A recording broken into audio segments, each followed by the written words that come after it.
أَفَحَسِبَ الَّذِينَ كَفَرُوا أَن يَتَّخِذُوا عِبَادِي مِن دُونِي أَوْلِيَاءَ ۚ إِنَّا أَعْتَدْنَا جَهَنَّمَ لِلْكَافِرِينَ نُزُلًا قُلْ هَلْ نُنَبِّئُكُم بِالْأَخْسَرِينَ أَعْمَالًا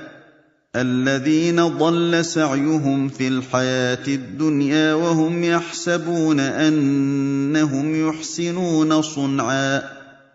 أُولَٰئِكَ الَّذِينَ كَفَرُوا بِآيَاتِ رَبِّهِمْ وَلِقَائِهِ